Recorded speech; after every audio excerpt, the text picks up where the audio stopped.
Bonsoir. Merci beaucoup d'être là ce soir malgré les machines et le monde dans les rues, la complexité pour venir en ville.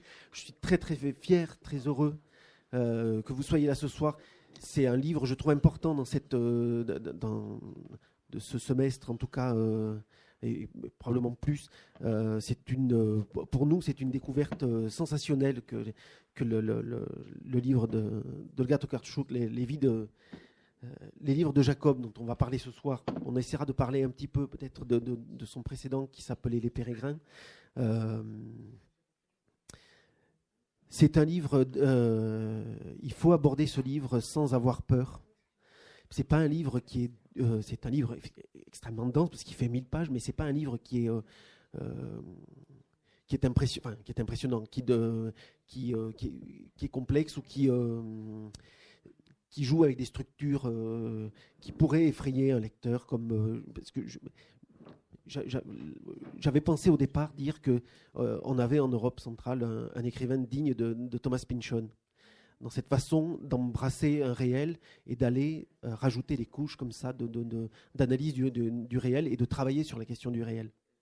Mais sauf que ça ne va pas parce qu'il y a quelque chose de follement plus généreux dans les livres d'Olga Tokarczuk que Pynchon n'a pas. Ce sens comme ça de développer énormément de l'humain. Donc, ça va être l'objet de la discussion. Merci, en tout cas, merci d'être là. Olga est venue vraiment que pour nous, parce qu'elle a fait une petite signature à Paris hier, mais sinon elle ne vient que pour Toulouse.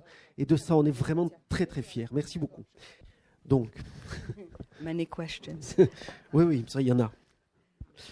Donc, les livres de Jacob, je le disais, c'est un roman total qui essaie de restituer un moment du XVIIIe siècle en Pologne autour de la fabrication et de la floraison d'une secte anti-talmudiste. Alors, là aussi, il ne faut pas se retrouver impressionné par ça, parce que c'est raconté, on est pris par la main dans le roman pour que les choses soient vraiment très claires. C'est une histoire compliquée parce que ces sectes anti-talmudistes qui ont fleuri au XVIIIe siècle, et avant, ça a commencé par un messie qui s'appelait Sabbatai Tsevi, qui a commencé à essayer de réformer la religion juive contre les juifs. Ça se faisait par rapport à la question des règles du Talmud, qui était complexe. Et c'est le point central du roman, mais en même temps, vous êtes parti de cette histoire-là pour, j'ai l'impression, développer tout un monde autour de ça. Est-ce que c'est comme ça que vous travaillez ? C'est-à-dire avec une idée de départ qui est ce Jacob Frank, et puis qui sert d'appui pour montrer une réalité historique.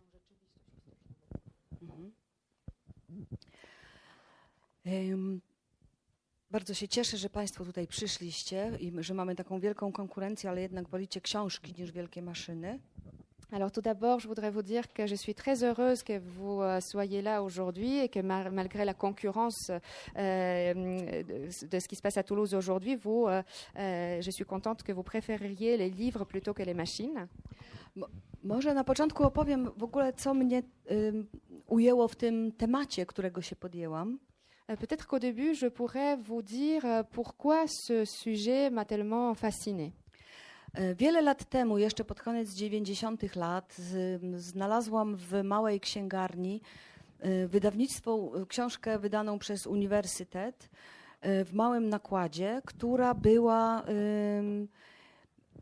opracowanym tekstem Księgi Słów Pańskich, czyli kronik pisanych przez uczniów Jakuba Franka. Il y a longtemps déjà, à la fin des années 90, j'ai trouvé dans une petite librairie, par hasard, un livre, une publication universitaire à faible tirage, et il s'agissait du livre des paroles du maître. C'était des chroniques écrites par les disciples de Jakub Frank. Kiedy zaczęłam czytać tę książkę, zdałam sobie sprawę, że jest to wspaniały, wielki temat na na jakąś pracę, na powieść albo na esej duży, byłam zafascynowana tą historią, która jest jednocześnie przygodowa, pełna dziwnych zwrotów okoliczności, a z drugiej strony jest niezwykła, nieoczekiwana. I co najważniejsze, najbardziej dziwiło mnie to, dlaczego ta historia nie jest znana w Polsce, ani jak się potem dowiedziałam, nigdzie na świecie. Et lorsque j'ai commencé à lire ce livre, je me suis rendu compte tout de suite qu'il s'agissait d'un sujet vraiment fabuleux et qu'il faudrait écrire quelque chose là-dessus, un roman ou peut-être un grand essai. J'ai été véritablement fascinée parce qu'il s'agissait d'une histoire pleine d'aventures, une histoire très inattendue. Et ce qui m'a le plus étonnée, c'est que c'était une histoire qui était complètement inconnue en Pologne et je me suis aussi rendu compte que c'était la même chose dans le monde. I tak jak Pan opowiadał, przedstawia historię, właściwie 50 lat z historii małej sekty, która powstała w łonie judaizmu i która wypracowała pewien system wierzeń, bardzo dziwnych czasami, i rozpoczęła swoją emancypacyjną, mogłabym powiedzieć, drogę z judaizmu do chrześcijaństwa, do katolicyzmu.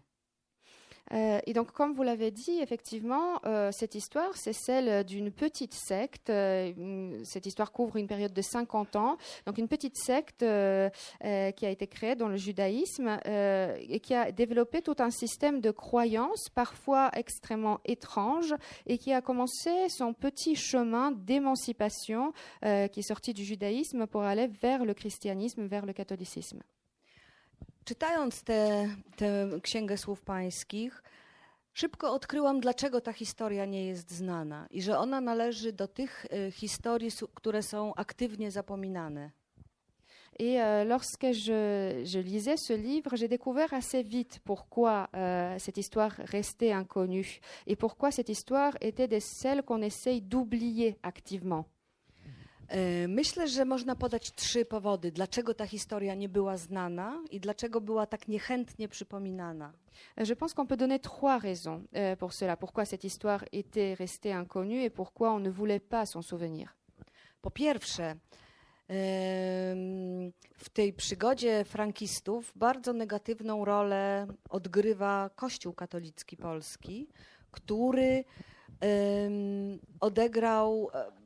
postawił się w roli świętej inkwizycji i jakby snuł swoje polityczne intrygi. Dlatego też nie miał żadnego interesu, żeby szersza publiczność znała tę historię. Alors tout d'abord, dans toute cette aventure du franquisme, l'Église catholique polonaise a joué un rôle très négatif. C'était le rôle de la Sainte Inquisition. L'Église catholique a mené ses intrigues politiques. Donc ce n'était pas dans son intérêt que cette histoire soit connue du grand public. Jakub Frank, bohater mojej książki, przywódca tej sekty, został w którymś momencie na 12 lat uwięziony w sercu polskiego katolicyzmu w Częstochowie. I to uwięzienie było jednak dosyć takie lekkie, ponieważ działalność sekty przeniosła się właśnie do klasztoru w Częstochowie, co może być odczytywane jako rodzaj blasfemii, jako rodzaj bardzo niewygodny fakt dla Kościoła katolickiego. Jakub Frank, le protagoniste de mon livre, le leader de la secte en question, a été emprisonné pendant une période de 12 ans au cœur même du catholicisme polonais, c'est-à-dire au monastère de Częstochowa. Il était emprisonné sous un régime très léger, à tel point que l'activité de la secte a commencé à se développer au cœur même donc de ce catholicisme polonais au monastère, ce qui pouvait être considéré comme un blasphème, et en tout cas ce qui mettait très mal à l'aise l'Église polonaise. Drugim powodem, dla którego ta historia była aktywnie jakby zapominana, były powody ortodoksyjnych Żydów, z których Frank pochodził, ale którzy potraktowali go bardzo surowo, nałożyli na niego klątwę i uważali go, i dotąd uważają, za zdrajcę. La deuxième raison pour laquelle cette histoire était donc oubliée activement, c'est la raison qui est liée au juif orthodoxe lui-même, donc ce milieu dont est originaire Jacob Frank, mais qui l'a excommunié et qui l'a traité comme un traître et le traite toujours comme un traître aujourd'hui. I kiedy nawet czytacie Państwo u Gershoma Scholema, wielkiego filozofa i znawcy mistycyzmu żydowskiego, o rozdział o Jakubie Franku, to natychmiast zauważycie, że w tym bardzo spokojnym człowieku, który zwykle ma duży dystans do tego, o czym pisze, pojawiają się negatywne emocje i to widać w tekście. Et si vous lisez par exemple Gershom Scholem, un philosophe, un grand connaisseur du mysticisme juif, si vous lisez le chapitre consacré à Jacob Frank, vous pourrez voir que cet auteur, qui d'habitude est très calme et qui parle des événements avec une certaine distance, a des émotions très négatives par rapport à Jacob Frank et cela se voit dans le texte.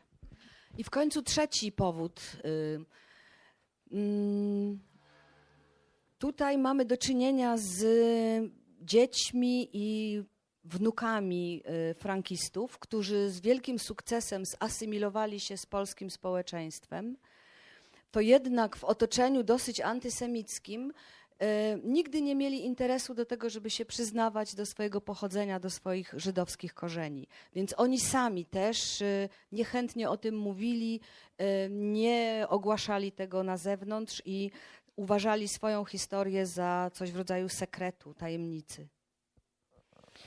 Et finalement, la troisième raison, elle est liée aux descendants de Jacob Frank, aux enfants et petits-enfants des franquistes, qui ont réussi très bien leur processus d'assimilation avec la société polonaise catholique et dans un environnement plutôt antisémite.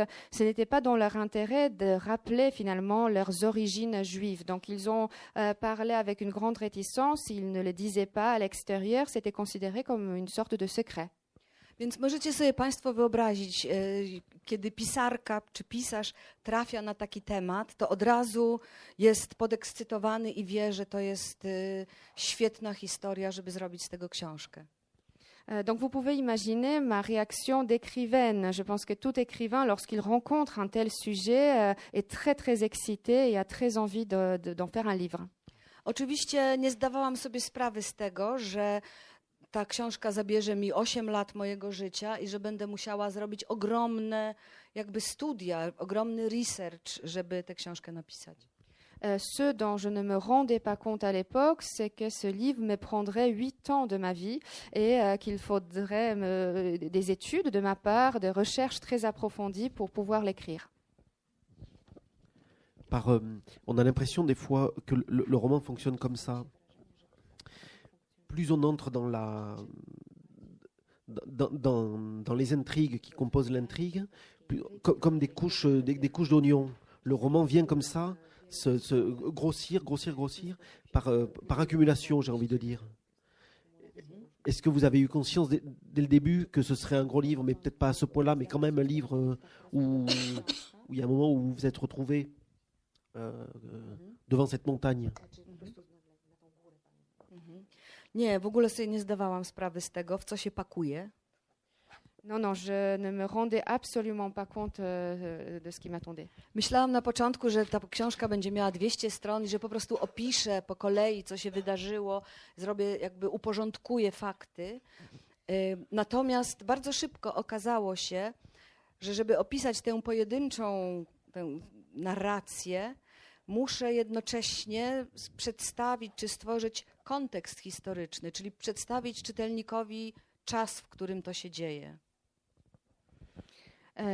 Donc au départ, je pensais que ce roman compterait peut-être 200 pages et que j'allais décrire dans l'ordre tous les événements, tous les faits historiques. Mais quand même relativement vite, je me suis rendu compte que pour mener cette narration principale, il fallait aussi que je présente tout le contexte historique pour montrer au lecteur à quel moment dans l'histoire aussi cette histoire se passait.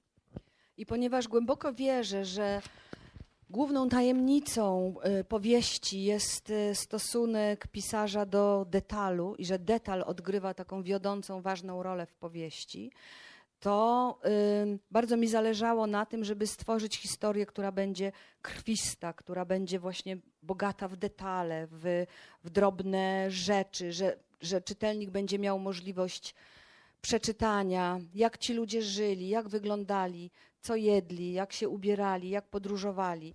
I jakby przywołanie tego wszystkiego, odtworzenia było naprawdę bardzo trudne, ponieważ ja nie jestem historyczką z wykształcenia, nawet nie umiem pracować z dużą ilością informacji w jakiś poukładany sposób. Et donc, je suis profondément convaincue que dans le roman, ce qui fait son mystère, finalement, c'est l'attitude de l'écrivain par rapport aux détails, et que les détails jouent un rôle extrêmement important. Je voulais que ce récit soit un récit plein de chair, qu'il y ait tous ces détails, toutes ces petites choses, que le lecteur sache comment les gens vivaient à l'époque, ce qu'ils mangeaient, les vêtements qu'ils portaient, comment ils voyageaient. Et cette évocation était assez difficile puisque je ne suis pas historienne de formation et j'ai même beaucoup de mal parfois, lorsqu'il y a beaucoup d'informations qui m'entourent, d'y mettre de l'ordre. Donc les choses, elles se sont écrites dans l'ordre chronologique ou par bloc? Nie, starałam się to pisać w porządku chronologicznym, bojąc się, że się pogubię w tym wszystkim. J'essayais vraiment de suivre l'ordre chronologique parce que j'avais peur de m'y perdre sinon.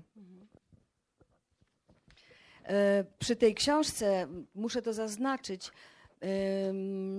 miałam duże wsparcie ze strony, jak już książka została napisana, ze strony konsultantów, które wydawnictwo wynajęło i ci konsultanci, historycy, akademicy, no, biegli w kulturze żydowskiej, w judaizmie, w tych wszystkich tematach związanych z mistycyzmem żydowskim i z wiedzą o religii żydowskiej, bardzo mi pomagali. I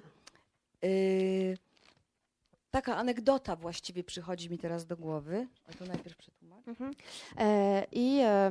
Il faudrait quand même que je souligne que j'avais un grand soutien de la part des consultants que la maison d'édition a mis à ma disposition. Il s'agissait d'historiens, d'universitaires, d'experts qui connaissaient bien la culture juive, le judaïsme, le mysticisme juif, tous les détails de la religion juive. Et tous ces consultants m'étaient d'une grande aide et je voudrais peut-être maintenant citer une anecdote liée à cela.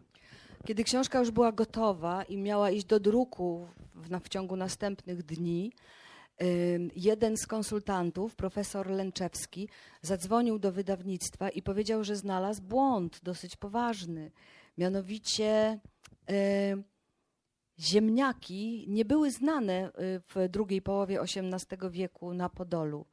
Owszem, jedzono ziemniaki w centralnej Polsce, ale tam, gdzie toczy się historia, w ogóle nie znano jeszcze ziemniaków. I w ostatniej chwili redaktorzy zamieniali w tekście wszystkie te momenty, gdzie ludzie jedli ziemniaki, na kaszę i na ryż.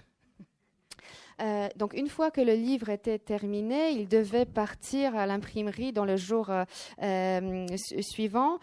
L'un des consultants, le professeur Lęczewski, a appelé la maison d'édition pour dire qu'il avait trouvé une erreur très sérieuse, à savoir que les patates qui étaient représentées dans les livres n'étaient pas connues dans la région de Podolie dans la deuxième moitié du XVIIIe siècle. Les patates étaient mangées à l'époque en Pologne centrale, mais on ne les connaissait pas encore dans cette région-là. Et donc c'est vraiment au dernier moment que les correcteurs devaient changer toutes les patates citées dans le texte pour les remplacer par des céréales ou du riz. Dans le portrait que vous faites de Jacob Frank, non, je vais après, non, pour rester dans la construction, parce qu'il y a quelque chose aussi qui est dans le roman, qui pourrait passer pour une complexité, mais qui en fait ne l'est pas. C'est presque comme une récréation. C'est qu'on n'a pas un seul narrateur, mais on multiplie les voix narratives dans le livre. Alors, on va en parler. Il y en a une qui est la principale, qui est la voix de Yenta, qui est un personnage très à part dans le livre et très beau. Et puis, il y a cette, qui j'imagine qui a dû être compliqué à fabriquer pour vous, mais qui très étonnamment pour le lecteur est une facilité en fait. On passe d'un narrateur à l'autre beaucoup plus facilement que ce qu'on pourrait imaginer. Est-ce que ça c'était un vrai enjeu aussi du livre? Tak, dlatego że w tej książce opowiadam historię, która toczy się przez 50 lat i biorą w niej udział jakieś 30 postaci, mniej lub bardziej ważnych. Dzieją się bardzo skomplikowane rzeczy. I ten pierwszy narrator, którego wymyśliłam, czyli trzecioosobowy, niezależny narrator, który opowiada w czasie teraźniejszym wszystko, co się dzieje, po prostu nie był w stanie unieść tej całej historii. Oui, tout à fait. Parce que lorsque j'ai commencé à écrire ce livre, dans ce livre, je raconte en fait une période de 50 ans. Il y a des très nombreux personnages, une trentaine de personnages plus ou moins importants et beaucoup de choses très compliquées qui s'y passent.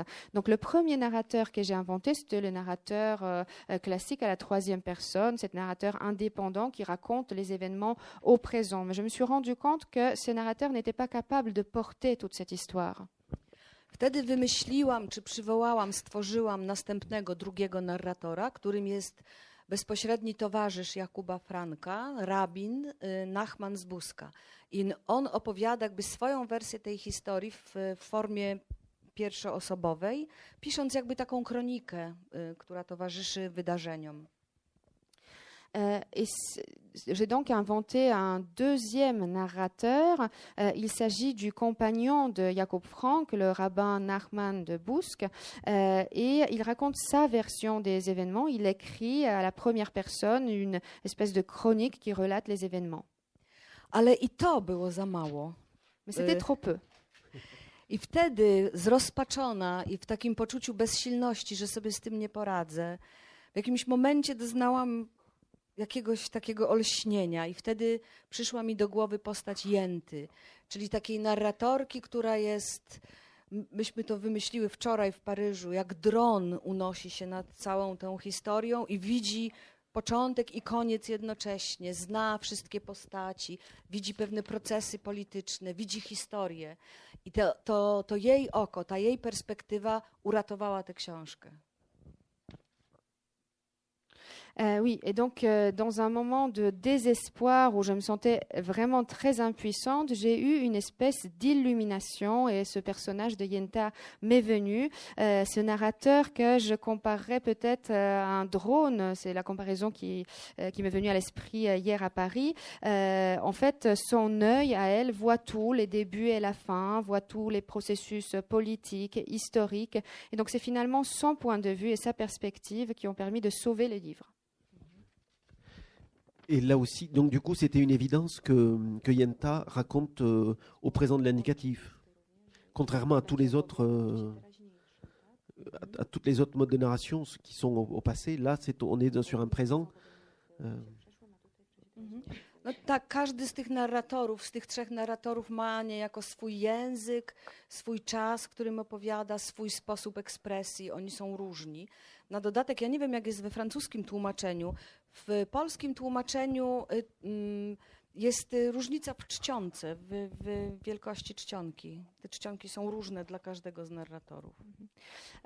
Oui, chaque narrateur en fait a son propre langage, ses propres moments où il raconte, son propre mode d'expression. Je ne sais pas comment se présente la chose dans la version française du livre, mais dans la version polonaise, en fait, il y a des différences de police également. Donc il y a une police différente qui est utilisée à chaque fois qu'un autre narrateur prend la parole. Oui, c'est le cas aussi. I jeszcze chciałabym dodać, że w tej książce są obrazki, co wcale nie jest dzisiaj współcześnie takie oczywiste. Et je voudrais ajouter encore qu'il y a des illustrations dans ce livre, ce qui n'est pas du tout évident dans les livres d'aujourd'hui. Więc bardzo mi zależało, żeby ta książka sprawiała przyjemność w czytaniu i żeby te ilustracje nie ilustrowały bezpośrednio wydarzeń, tylko jakby dawały taki rodzaj przybliżały nieco epokę, pokazywały w jakim rodzaju mentalności poruszamy się. I bardzo tu podobały mi się, każda księga zaczyna się taką kartą z Kirchera, który to był taki XVII-wieczny uczony niemiecki, który próbował stworzyć coś w rodzaju leksykonu albo słownika w wielu językach. I ta książka miała naprawdę światowy zasięg jego i była uniwersalna. Traktuje się dzisiaj ją jako pierwszy słownik właściwie, pierwszy leksykon. Oui, donc le plaisir que devaient éprouver les lecteurs en lisant le livre était très important pour moi et donc j'ai voulu qu'il y ait des illustrations, pas forcément pour illustrer des événements concrets, mais plutôt pour nous faire vivre une époque, pour montrer aux lecteurs quelle était la mentalité de l'époque.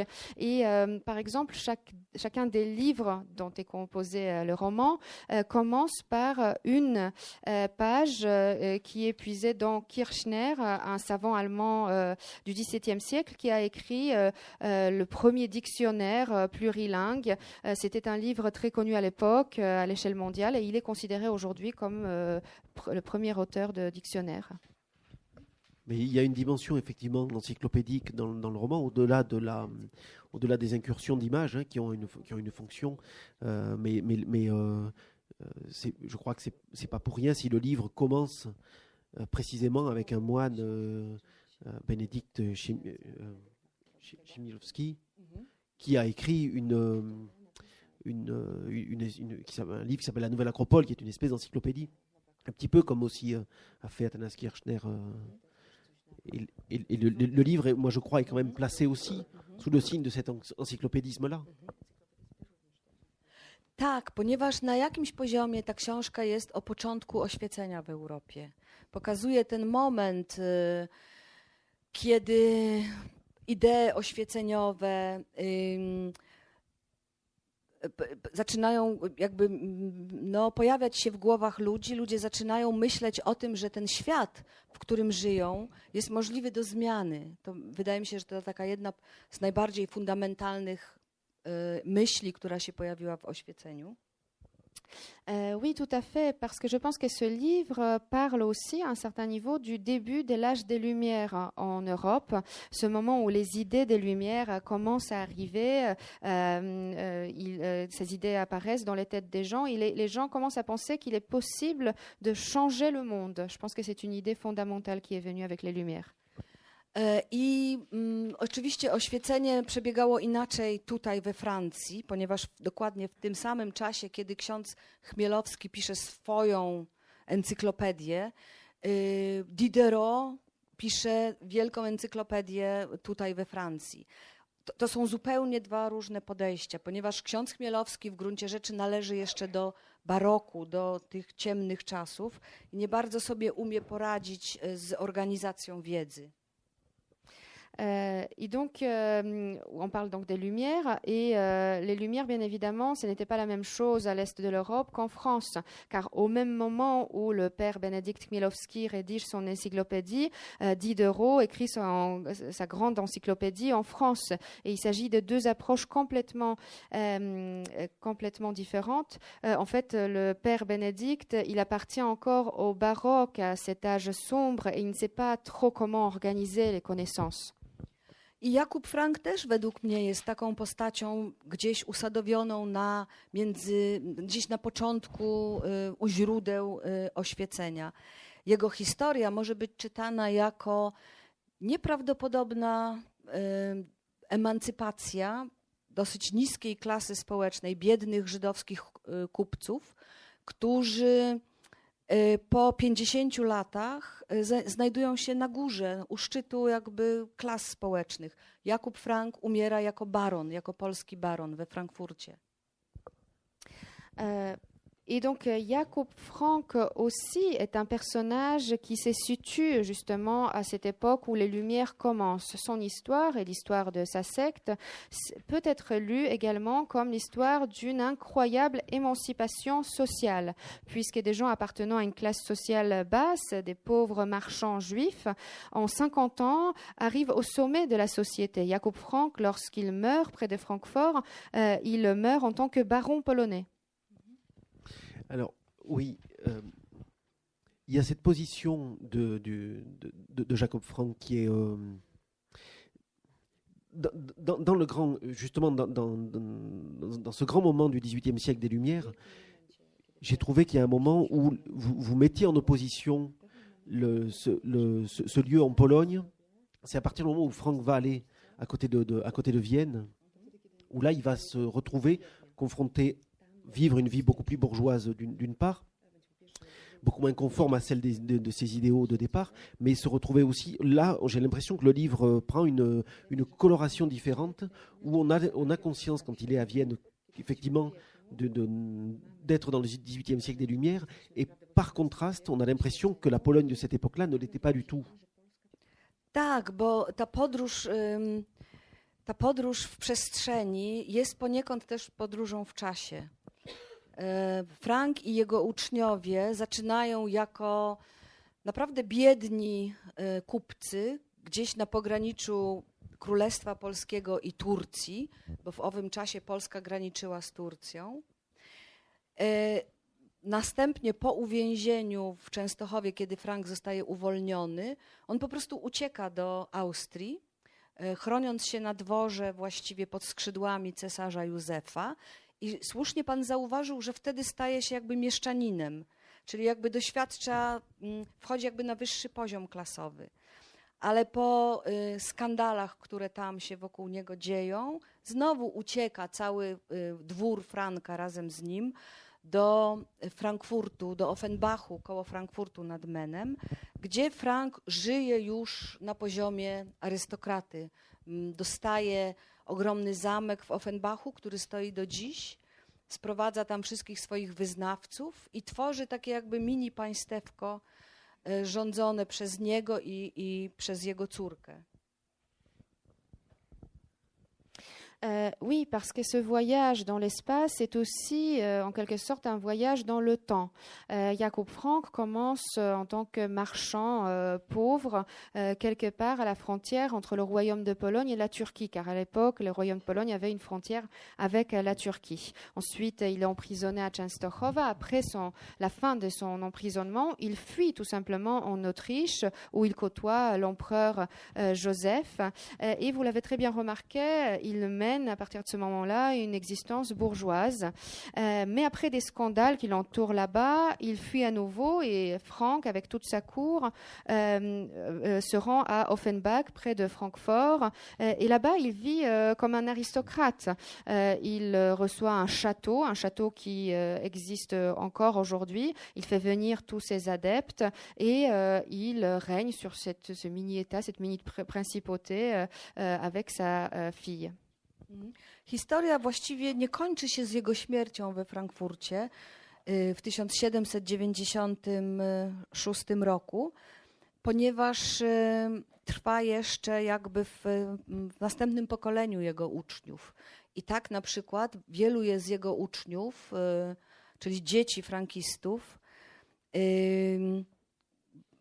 brało czynny udział w rewolucji francuskiej. Jest tutaj postać takiego Juniusa Freya, który zresztą zginął na gilotynie razem z Dantonem tu we Francji.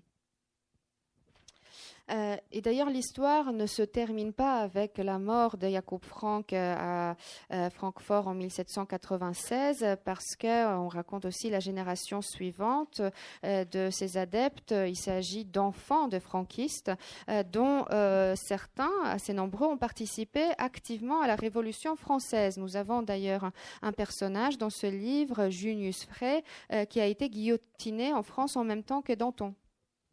Dużo uczniów Franka wróciło do Polski i po no, takiej bardzo udanej asymilacji budowali oni klasę średnią, burżuazję w Polsce i do tej pory wiele nazwisk jest bardzo dobrze zapisanych w polskiej historii. Ensuite, beaucoup de disciples sont retournés en Pologne et après une assimilation très réussie, ils ont constitué la classe moyenne, la bourgeoisie polonaise et beaucoup de noms de franquistes sont encore connus dans l'histoire de la Pologne. Także jak widzicie Państwo, ta historia jest niesamowicie ciekawa. Tyle zwrotów akcji jak w westernie co najmniej. Donc vous voyez que c'est une histoire extrêmement intéressante avec plein de tournants, enfin plein de choses qui changent comme dans un western au moins. Il y a quand même un moment où vous mettez à jour l'imposture fondamentale religieuse. C'est qu'on comprend que tout ce qu'ils ont fait, c'est pour avoir des terres, pour avoir un lieu.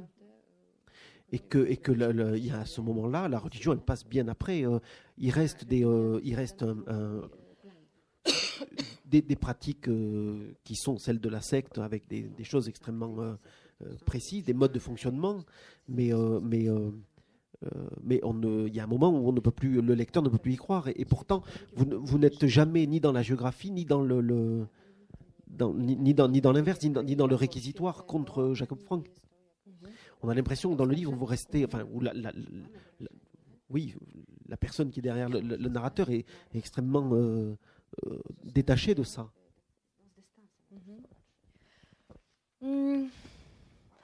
Wydaje mi się, że w ogóle pisanie powieści, ktoś, kto jest jakby szybki w sądzeniu, to nie powinien się brać za powieści. Dlatego, że powieść opisuje zawsze jakąś rzeczywistość na wielu poziomach, w związku z tym to jest zawsze bardzo skomplikowane. Oui, je pense que si quelqu'un porte des jugements très facilement et très vite, il ne devrait pas écrire de roman parce que dans tout roman, il y a des choses qui se passent à différents niveaux et donc la situation est toujours très complexe. Jakub Frank był dla mnie postacią bardzo trudną do opisania. Miałam ambiwalentny stosunek do niego. Czasami wydawał mi się bardzo wspaniałą osobą, odważną, niezwykle taką przebojową. To był człowiek mądry, niewątpliwie, mający talenty polityczne, człowiek refleksyjny. Z drugiej zaś strony był to człowiek o pewnej psychopatycznej osobowości, tak jak wielu przywódców sekt. Kiedy pisałam tę książkę, studiowałam książki psychologiczne i socjologiczne o sektach. Jak takie sekty funkcjonują, jakie są zasady trzymania ludzi przy sobie. Donc Jacob Frank était un personnage très difficile à décrire pour moi et j'ai toujours eu une attitude très ambiguë à son égard. Parfois, il me paraissait être un personnage extraordinaire, courageux. Il a très certainement été très intelligent, il avait un talent politique, il réfléchissait beaucoup, mais d'un autre côté, il était un petit peu psychopathe, comme beaucoup des leaders de sectes. Et d'ailleurs, en écrivant ce livre, j'ai lisé beaucoup de livres sur la psychologie ou la sociologie des sectes pour comprendre comment les sectes fonctionnent et comment on arrive à maintenir les adeptes à l'intérieur. Zresztą, jeżeli się weźmie dokumenty historyczne, które opisują tę postać, to widać, jakie wielkie wzbudzał on, Jakub Frank, emocje. Że ludzie, którzy byli mu przyjaźni, opisywali go jako przystojnego, inteligentnego, elokwentnego, w ogóle czarującego człowieka, a na przykład opisy ludzi, którzy byli mu absolutnie przeciwni, jest taki dokument żydowski, który go opisuje, wręcz piszą, że był to człowiek fizycznie odrażający, że wydawał jakieś skrzekliwe dźwięki, nie umiał się wypowiedzieć, był odrażający w ogóle i nikt nie chciał z nim rozmawiać. Więc sam już w tamtym czasie stosunek do niego był niezwykle skomplikowany i ambiwalentny.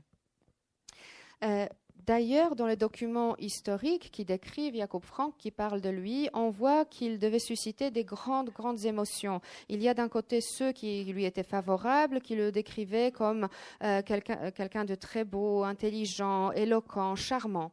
Mais d'un autre côté, il y a aussi des descriptions de la part de ses adversaires. Il y a par exemple un document juif dans lequel on peut lire qu'il était physiquement répugnant, qu'il avait une voix criarde, qu'il ne savait pas s'exprimer, que c'était un personnage abject. Donc déjà à l'époque, on voit cette ambiguïté, cette ambivalence des personnes par rapport à Jakob Frank. I co ja miałam wtedy zrobić? Jak wykorzystać taką sprzeczność z dokumentów? Et que devais-je faire donc? Comment utiliser cette contradiction que j'ai trouvée dans les documents? Więc starałam się zachować, zrobiłam pewien zabieg narracyjny. To znaczy Jakub Frank w tej książce jest zawsze postrzegany z perspektywy innych osób. Zawsze jest widziany oczami innych ludzi. Donc ce que j'ai essayé de faire, c'est que j'ai utilisé quelque chose dans la narration, à savoir que Jakob Frank, lorsqu'il est décrit, il est toujours décrit par quelqu'un d'autre. Il est vu à travers les yeux de quelqu'un.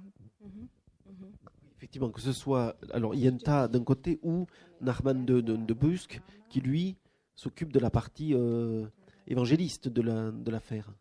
C'est un apôtre. Il est là pour écrire.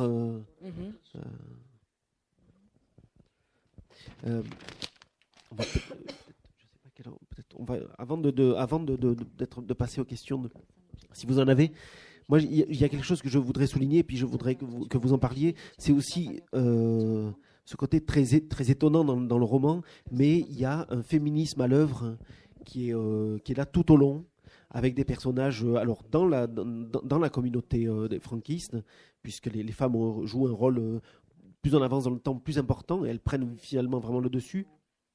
Mais il y a d'autres personnages aussi, notamment parmi les Polonais, je pense à Kosakowska, qui est un personnage extrêmement étonnant et presque pour l'époque et pour le lieu, j'ai l'impression.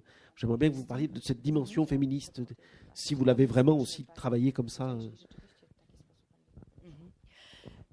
Kiedy pracowałam w archiwach i szukałam szczegółów różnego rodzaju, czytałam teksty historyczne, to zwróciłam uwagę na to, że historycy zapisują raczej postaci męskie. Kobiety przechodzą do historii jakoś tak bokiem. Czasami tylko w rolach społecznych jest napisane, że matka czyjaś albo córka. Czasami mają imię zaledwie, ale w ogóle z historii tamtego czasu niewiele się dowiadujemy o postaciach kobiecych. Oui, lorsque je cherchais dans les archives des détails, lorsque j'ai étudié les textes historiques, je me suis rendu compte que les historiens n'écrivaient finalement que sur les hommes à l'époque. Les femmes étaient peut-être présentes d'une certaine manière dans l'histoire, mais souvent on parlait juste de leur rôle social, c'était la mère de quelqu'un ou la fille de quelqu'un, ou parfois un prénom était cité. Mais en fait, lorsqu'on regarde les textes historiques, on se rend compte qu'on ne sait pas grand-chose sur les femmes de l'époque. I oczywiście jako osoba żyjąca w XXI wieku wiem, że nie ma życia bez kobiet, i że kobiety tak samo tworzą historię. Więc postawiłam sobie za cel taki trochę jakby rewindykacyjny, żeby przywrócić kobiety do tej historii, co kosztowało mnie niezwykle dużo pracy. Et bien sûr, en tant que personne qui vit au XXIe siècle, je sais très bien que la vie n'est pas possible sans les femmes et que les femmes, elles aussi, participent à l'histoire. Et donc, c'était mon objectif, en quelque sorte, ma revendication. En fait, je voulais rétablir le rôle des femmes dans l'histoire, ce qui m'a coûté beaucoup de travail. Było to łatwiejsze w przypadku postaci historycznych, tak jak Kosakowska i Drużbacka, ta poetessa, ponieważ jak pokopałam w archiwach, to udało mi się znaleźć zupełnie nieznane listy Kosakowskiej i z tych listów wyłoniła się osobowość niezwykle mocna, kobiety polityczki, która nie mogąc jawnie prowadzić polityki, bo nie było takich szans, nie mogła być w parlamencie, to zjeżdżała do Warszawy zawsze, kiedy zwoływał się polski parlament i prowadziła coś w rodzaju salonu, gdzie pociągała za sznurki różnych stronnictw politycznych i po prostu była graczem politycznym. C'était beaucoup plus facile pour ce qui est des personnages historiques, par exemple la Palatine Kossakowska ou encore Elżbieta Drużbacka, la poétesse. Pour ce qui est des Kossakowska, en fouillant dans les archives, par exemple, j'ai trouvé ses lettres complètement inconnues jusqu'à présent et j'ai pu déduire donc sa personnalité. C'était quelqu'un de très fort. C'était une femme politique. Elle ne pouvait pas participer activement à la vie politique à l'époque. Elle ne pouvait pas siéger au Parlement. Mais à chaque fois que le Parlement se réunissait à Varsovie, elle y venait et elle ouvrait une espèce de salon et elle était actrice des événements politiques. Gorzej było w przypadku tych kobiet, na przykład z otoczenia Franka, które pojawiały się tylko w dokumentach po imieniu, albo nawet bez imienia, tylko było napisane, że żona tam któregoś Chaima na przykład, ona nosiła klucze w Iwaniu. Na przykład takie zdanie jedno. C'était beaucoup plus difficile pour ce qui est des femmes dans l'entourage de Jakub Frank, parce que dans les documents historiques, on retrouve parfois leurs prénoms, mais parfois elles sont même citées sans leur prénom. On dit que la femme des Chaim, par exemple, c'était celle qui portait les clés à Iwanie. I wtedy zadawałam sobie pytanie, co to znaczy? Jest komuna, którą oni tworzą, i jest kobieta, czyjaś żona, która nosi klucze do wszystkich magazynów, do drzwi, do sejfów być może, czy do jakichś skrytek, gdzie trzymano pieniądze, odzież. Czyli musiała być bardzo ważna dla tej społeczności, bo to ona zarządzała niejako tymi dobrami, ona dzieliła te dobra, pełniła rolę jakby intendentki, więc musiała być kimś ważnym w tej społeczności, nawet jeżeli tego nie zapisano. I wtedy moje zadanie polegało na to, żeby ją jakby wyciągnąć z niebytu, nadać jej postać, nadać jej imię, jakąś osobowość i pozwolić jej w tej książce się poruszać i odgrywać swoją rolę. Donc, qu'est-ce que cela voulait dire? Si dans une commune, il y avait la femme de quelqu'un qui était celle qui était responsable de toutes les clés de toutes les portes, des entrepôts, peut-être de coffres-forts, cela voulait dire sans doute que c'était quelqu'un d'important qui gérait finalement, qui gestionnait tous les biens. C'était voilà une espèce de gestionnaire. Et donc, elle devait avoir un rôle important. Et mon rôle, donc, était de lui donner un prénom, de lui donner une personnalité et de recréer finalement sa place dans cette communauté. Więc mam wrażenie, że zrobiłam jakby dobry, sprawiedliwy uczynek, przywracając te kobiety do historii i w ten sposób ta opowieść stała się po prostu bogatsza, bardziej wielowymiarowa. Donc j'ai tout simplement l'impression d'avoir accompli une bonne action en rétablissant le rôle de ces femmes dans la communauté. Cette histoire est devenue plus riche grâce à cela. Tutaj bym dodała jeszcze taki komentarz bardzo współczesny, ponieważ powieść historyczna jest paradoksalnym gatunkiem, ponieważ powieść historyczna zawsze jakby, mimo tego, że opisuje przeszłość, to jednak ta przeszłość jest opisywana narzędziami z teraźniejszości. Czyli niejako projektujemy, my, pisarze, projektujemy w przeszłość to, co sami wiemy o tym, jak funkcjonuje człowiek, o jego emocjach, o jego psychologii. Czyli w jakimś sensie powieść historyczna nie istnieje, można by było powiedzieć. Jest tylko zawsze nasze wyobrażenie o tym, jak ta historia wyglądała.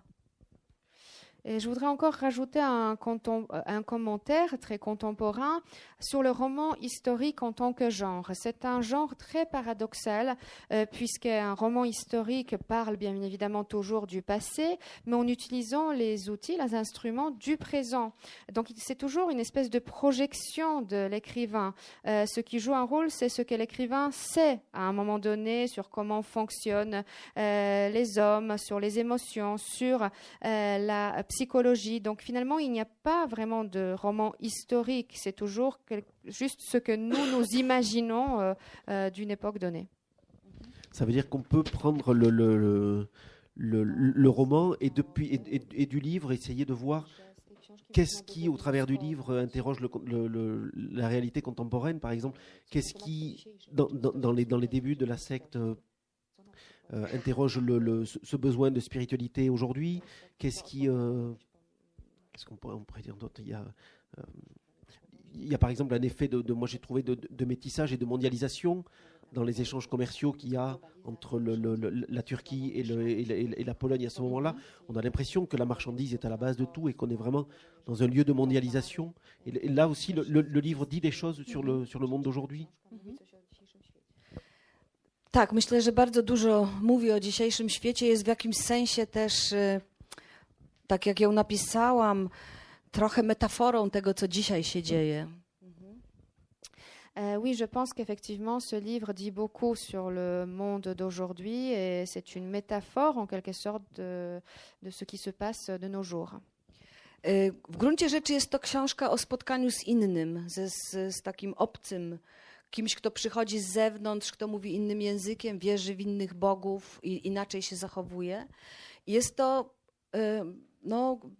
opowieść o asymilacji, o nieustannym tworzeniu nowego społeczeństwa za pomocą nieustannego negocjowania. I myślę, że jeden z tych podtytułów w tej książce mógłby brzmieć powieść o spotkaniu z obcym, historia asymilacji i potrzeba nieustannego negocjowania z tym, co przychodzi nowe, z tym, co się pojawia na naszym horyzoncie jako nowe, najpierw widziane jako dziwne, straszne, zagrażające, i jak pozwalamy się temu wcielić w naszą własną kulturę, w naszą własną przestrzeń. Donc, effectivement, je pense que ce livre parle finalement de la rencontre avec l'autre, avec l'étranger, avec cette personne qui vient de l'extérieur, qui ne parle pas la même langue, qui ne croit pas au même Dieu, qui se comporte différemment de nous. Et donc, comment on arrive à l'intégrer, comment se passe ce processus d'assimilation? Comment se crée cette nouvelle société à travers un processus de négociation qui est nécessaire. Et donc, je pense que ça pourrait être un sous-titre de ce livre, l'histoire de la rencontre avec l'autre, de l'assimilation et de la nécessaire négociation avec ce qui est nouveau. Ce qui est nouveau nous paraît toujours au début un peu effrayant, menaçant, mais peu à peu, on arrive à l'intégrer dans notre propre culture, dans notre espace. Ale jednocześnie są dwie rzeczy, które wydają mi się zupełnie różne od tego świata dzisiejszego, te, które się dzieją w XVIII wieku. Pierwsza rzecz polega na tym, że w XVIII wieku nie możemy mówić o istnieniu w Europie państw narodowych jeszcze. To jest późniejszy koncept, który się wyłonił wyraźnie w XIX wieku. Mais en même temps, dans ce livre, il y a deux choses qui sont très différentes du monde d'aujourd'hui. Il y a deux grandes différences entre le XVIIIe siècle et le monde d'aujourd'hui. La première, c'est qu'à l'époque, les États-nations n'existaient pas. C'est une conception qui est apparue ultérieurement au XIXe siècle. A druga rzecz, bardzo ciekawa, jest taka, że to jest świat przedwiktoriański, czyli nie istnieje jeszcze tak głębokie utożsamienie seksu z czymś wstydliwym, zabronionym. Ludzie żyjący w tamtych czasach, co też jest tutaj we Francji było bardzo jasne, mam na myśli libertynizm, mają zupełnie inne podejście do seksu. I to cudownie widać też między innymi w zachowaniu w komunie Jakuba Franka. Et la deuxième chose très intéressante, c'est que lorsqu'on parle de cette époque-là, on parle de l'époque avant l'âge victorien. Ce qui veut dire aussi que l'attitude des gens par rapport à la sexualité est très différente. Le sexe à l'époque n'est pas associé à quelque chose de honteux ou d'interdit. D'ailleurs, c'est très visible en France à la même époque où c'est le siècle du libertinage. Donc l'approche de la sexualité est très différente et cela se voit très bien dans la commune que crée Jakub Frank. Także bardzo wielu czytelników po przeczytaniu tej książki pyta mnie, czy to prawda, czy oni naprawdę robili takie rzeczy. Donc il y a beaucoup de lecteurs qui me demandent après la lecture de ce livre, est-ce vrai, est-ce qu'il vraiment il faisait de telles choses?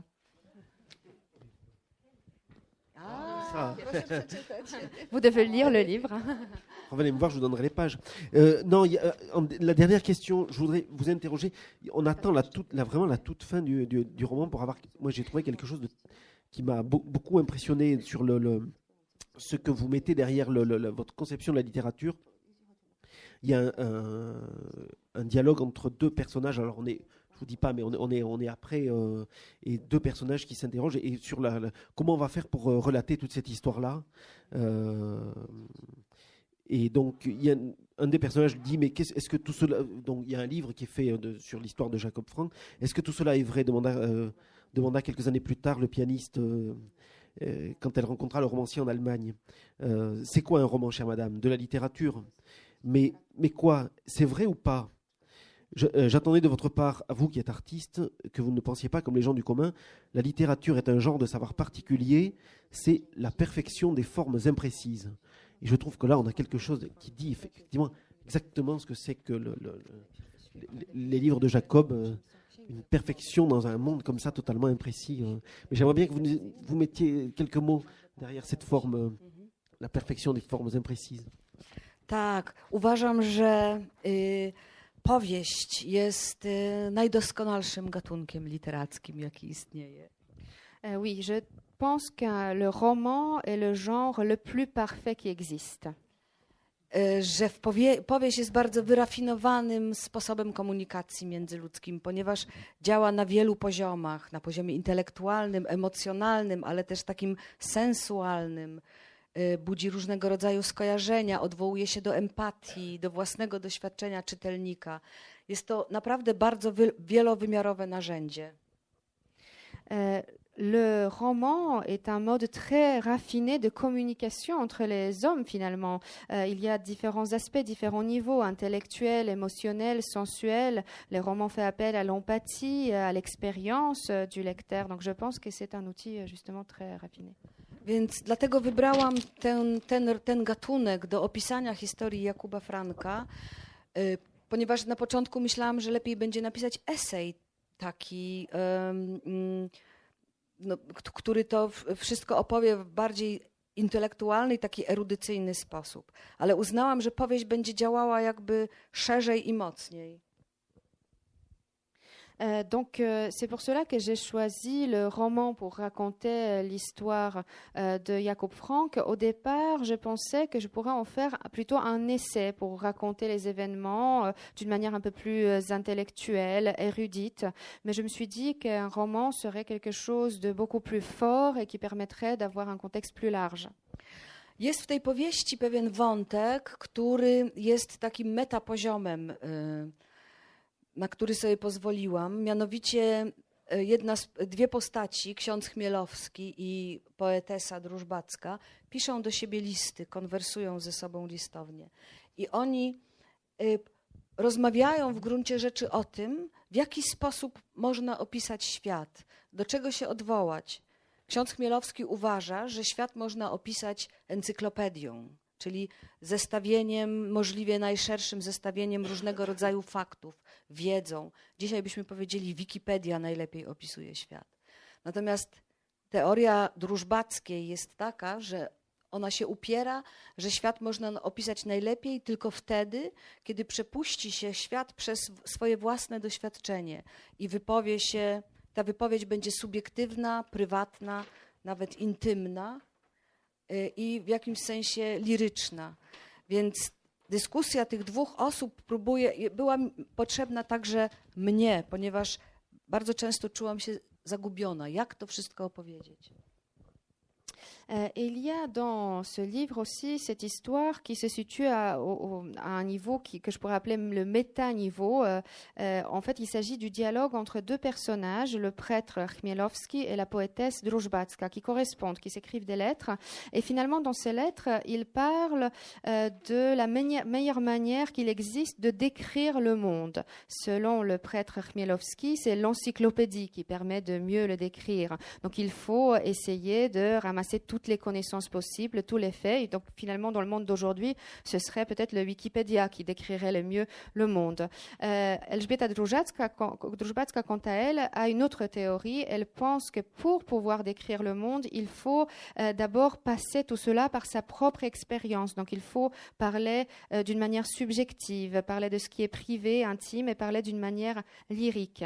Et je pense que ce dialogue entre eux, c'était quelque chose dont j'avais besoin moi-même pour pouvoir donc appréhender toute cette histoire, pour savoir comment la raconter. Merci. Je suis sûr que vous avez plein de questions à poser à Olga. Qui veut commencer? Bonsoir. J'aimerais savoir si vous avez eu accès, ou s'il existe, des documents sur la pensée de Jacob Frank, sur ce qu'il disait et ce qui lui a valu les foudres de la communauté juive. Si ça existe et si vous y avez eu accès. Bazowałam na dwóch bardzo ważnych historycznych dokumentach, które są po polsku, mianowicie Księga Słów Pańskich i taka monografia dwutomowa Aleksandra Krauschara, historyka polsko-żydowskiego, który to bardzo szczegółowo, bardzo pięknie opisał. Ale także w trakcie pisania tej książki ogromną pomocą była mi książka napisana przez Pawła Maciejko, który jest profesorem na Uniwersytecie w Jerozolimie i zajmuje się tym tematem. Wprawdzie podchodzi do niego od strony bardziej politycznej, ale przysłał mi też swoje niepublikowane jeszcze artykuły dotyczące całego korpusu wierzeń frankistów. Alors, dans mon travail, je me suis basée avant tout sur deux documents historiques importants disponibles en langue polonaise. Il s'agit du livre des paroles du maître dont j'ai déjà parlé et ensuite d'une monographie en 2 volumes écrite par Aleksander Krauschar. C'est un historien polono-juif qui a décrit très bien donc Jacob Frank et sa doctrine. Et ce qui m'a beaucoup aidé aussi, sont les travaux de Paweł Maciejko. Il est professeur à l'université de Jérusalem. Il aborde justement ce sujet, il s'intéresse à ce sujet du point de vue surtout politique, mais il m'a aussi envoyé ces articles pas encore publiés qui parlaient plutôt de la doctrine de Jacob Frank et de ses croyances. To właśnie od Pawła Maciejko i Gershoma Scholema mogłam wziąć te informacje, które pozwalały odtworzyć, w co wierzyli frankiści. Prawda jest taka, że ten temat nie jest jeszcze do końca zbadany i myślę, że dopiero teraz pojawią się książki. Pani pyta, dlaczego Żydzi byli tak przeciwni Jakubowi Frankowi i tym jego wierzeniom. Przede wszystkim chodziło o to, że sabataiści i frankiści uznawali, że czas mesjański już nadszedł i że Mesjasz przyszedł. I że Mesjaszem jest Sabataj Cwi, w co też wierzyli frankiści. Następnym Mesjaszem jest Jakub Frank, a potem nawet były takie teorie, że prawdziwy Mesjasz, który się pojawi po tych 2 zapowiedziach, będzie kobietą i to będzie córka Jakuba Franka, czyli Ewa Frank. Donc c'est Paweł Maciejko et Gershom Scholem qui ont été mes sources, donc qui ont parlé des croyances de Jacob Frank et de sa secte. Vous avez aussi demandé pourquoi les Juifs étaient si opposés à Jacob Frank. Eh bien, tout simplement parce que selon le sabbataïste et les franquistes, le Messie est déjà arrivé. C'était Sabbatai Tzvi, ensuite Jacob Frank. Et ensuite, après ces 2 annonces déjà de Messie, il devait avoir le véritable Messie qui devait arriver. Il y avait des théories aussi comme ça. Et selon certains, ça devait être une femme en la personne de la fille de Jacob Frank. Druga rzecz, która była nie do przyjęcia przez ortodoksję żydowską, tak mówiąc ogólnie, to dotyczyła według mnie bardzo gnostyckiego zabarwienia wierzeń frankistów i sabbataistów. Mianowicie oni wierzyli w to, że ten Bóg, który stworzył świat, jest Bogiem kompletnie niepoznawalnym. Stworzywszy świat, opuścił świat i w ogóle poszedł gdzieś, nie wiadomo gdzie, i ten świat trwa bez Boga. to, co my uważamy, ten byt, który my uważamy za Boga, jest zaledwie ograniczonym demiurgiem. I jak się można domyśleć, taka teza była kompletnie nie do przyjęcia ani przez chrześcijan, ani przez Żydów. Et la deuxième chose qui était inacceptable pour les juifs orthodoxes, c'est toute cette coloration gnostique de la doctrine de Jacob Frank. Selon eux, Dieu ne pouvait pas être connu. Dieu, c'était quelqu'un qui a créé le monde et ensuite s'en est allé. On ne sait même pas où. Donc, il y a une espèce de monde sans Dieu et cet être auquel on croit, c'est tout simplement un démiurge. Et donc, c'était une thèse qui était tout simplement inacceptable à la fois pour les juifs et pour les chrétiens. Je ne sais pas si cette question rentre dans ce cadre-là, mais quelle était la place du yiddish dans ce monde-là, de la langue yiddish? Bardzo ciekawe pytanie. C'est une question très intéressante. Ponieważ jak się okazało, Jakub Frank nie mówił jidysz, ponieważ pochodził z rodziny sefardyjskiej i jego rodzinnym językiem było ladino. Ce qui est intéressant, c'est que Jacob Frank lui-même ne parlait pas le yiddish parce que sa famille était d'origine séfarade et donc sa langue c'était le ladino. W związku z tym frankiści mieli bardzo dużo rytuałów, które się odbywały w ladino i też niektóre pieśni były w ladino, takie modlitewne. I miałam ogromny kłopot, żeby znaleźć w Polsce kogoś, kto by wtedy, ile już 12-13 lat temu, kto by mógł mi to przetłumaczyć. I w końcu znalazłam pewnego Hiszpana, który znał polski też i pomógł mi to wszystko przełożyć. Donc les franquistes avaient beaucoup de rites, beaucoup de chants ou de prières en ladino et j'avais des grandes difficultés à l'époque lorsque j'écrivais ce livre il y a 12 ou 13 ans pour trouver en Pologne quelqu'un qui pourrait me traduire ces chants, ces textes et finalement j'ai rencontré un Espagnol qui parlait aussi polonais et qui pouvait m'aider dans la traduction. To jest bardzo ciekawe też dlatego, że frankiści i to też pokazuje, jak wieloetniczna, wielokulturowa, wielojęzykowa była ta część Europy w XVIII wieku. Ponieważ część z nich znała dosyć dobrze hebrajski, to ci lepiej wykształceni rabini, natomiast ci biedniejsi kupcy nie byli tak biegli w hebrajskim. Ten hebrajski był bardzo szczególny, ponieważ on jakby uległ wpływom polskim, z czym miała ogromny kłopot tłumaczka na hebrajski, bo ona musiała jakby ten polski, hebrajski przełożyć znowu na prawdziwy hebrajski teraz, kiedy tłumaczyła, więc to było dosyć skomplikowane. C'est d'ailleurs une question très intéressante et cela montre aussi à quel point cette région de l'Europe à l'époque était multiethnique, multiculturelle, multilangue. En fait, une partie des juifs à l'époque de franquistes parlaient plutôt bien hébreu. Il s'agissait des rabbins, des gens cultivés. Par contre, les marchands pauvres ne connaissaient pas très bien l'hébreu. Et de toute façon, l'hébreu, c'était un hébreu avec des très nombreuses influences du polonais, ce qui a posé problème lorsque mon livre devait être traduit en hébreu. Ça a posé problème à la traductrice de l'hébreu qui devait traduire l'hébreu polonais en hébreu. Więc frankiści mówili w ladino, niektórzy z nich znali hebrajski, inni mówili w jidysz, ale nie Jakub Frank, mówili po turecku. Część z nich mówiła po niemiecku. Jakub Frank nauczył się mówić w więzieniu w Częstochowie po polsku i od tego momentu ustanowił język polski jako język sekty. Nie wolno było mówić w innych językach w sekcie, na przykład w Offenbachu, między sobą, tylko po polsku. Donc, les franquistes parlaient le ladino, parlaient l'hébreu pour certains d'entre eux. D'autres parlaient le yiddish, mais pas Jacob Frank lui-même. Ils connaissaient le turc, une partie connaissait l'allemand.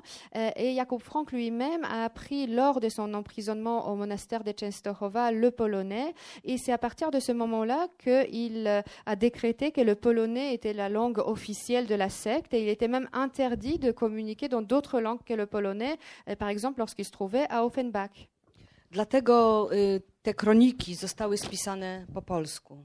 I dzięki temu miałam do nich cudowny dostęp. Et c'est grâce à cela justement que ces chroniques qui relataient les événements autour de la vie de Jakub Frank ont été rédigées en polonais et c'est grâce à cela que j'ai pu avoir accès à ce document.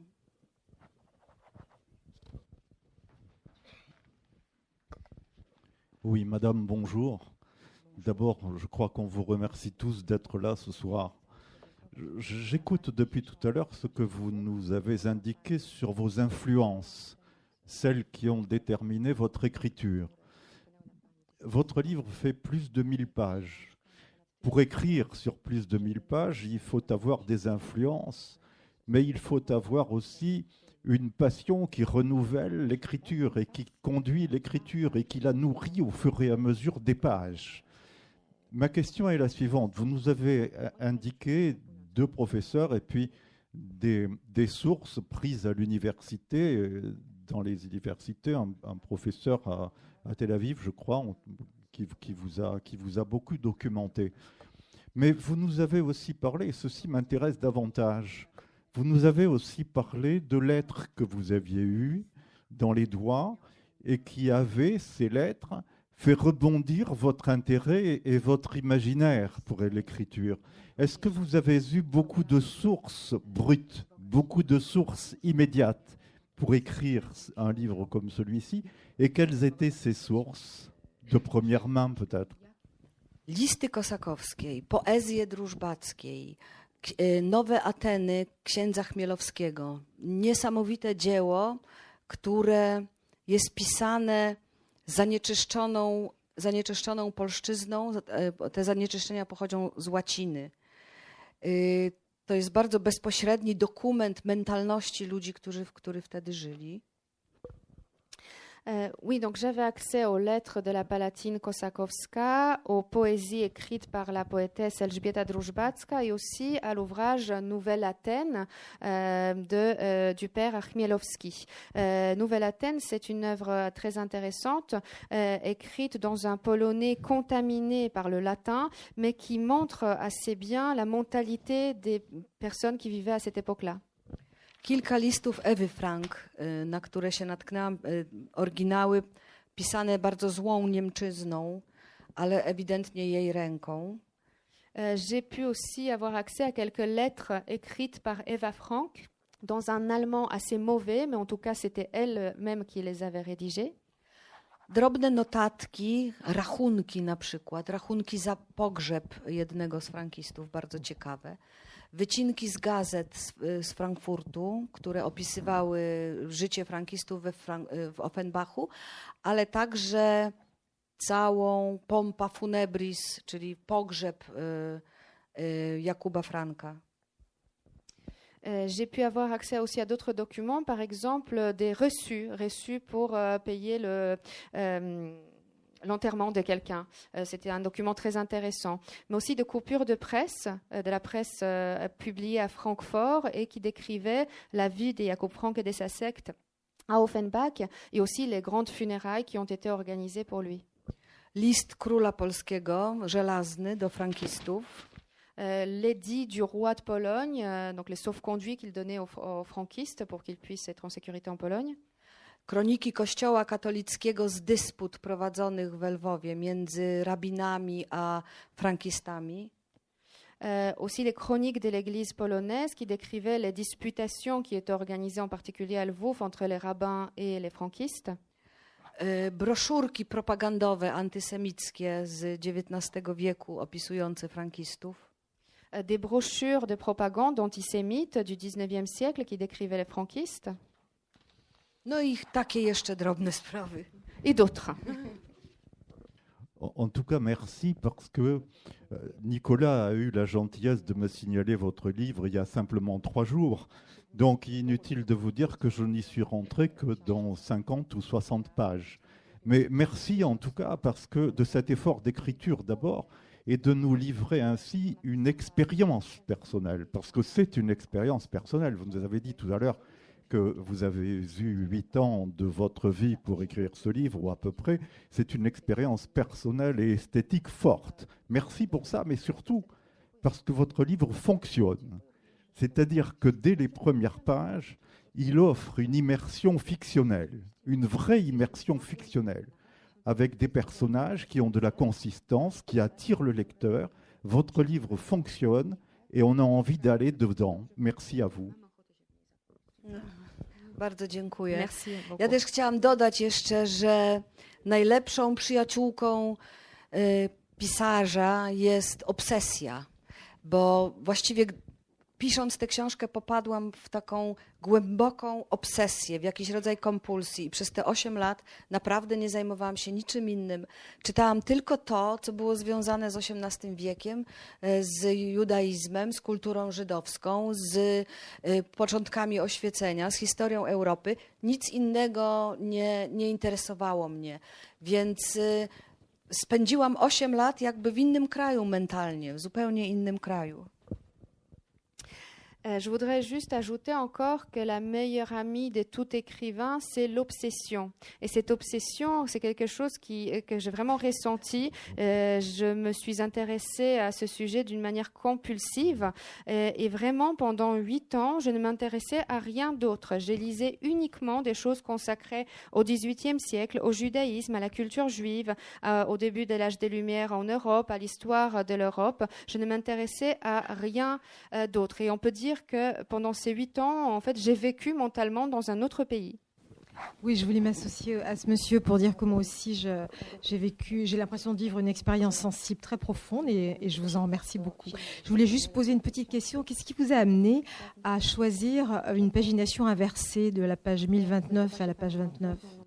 To trochę żart, ale też trochę rzecz poważna, ponieważ chciałam pokazać czytelnikowi, że każdy porządek jest porządkiem ustalonym przez człowieka, jest swego rodzaju zwyczajem czy jakimś nawykiem i że właściwie możemy czytać książki jakby z lewej do prawej, ale też nie ma powodu, żeby nie czytać i nie pisać książek z drugiej strony. I był to jakiś z mojej strony ukłon też wobec całej literatury pisanej po hebrajsku, przecież od innej strony niż literatura pisana w Europie. Także taki wielki pokłon, wdzięczność, że miałam możliwość podróży w tamtą stronę.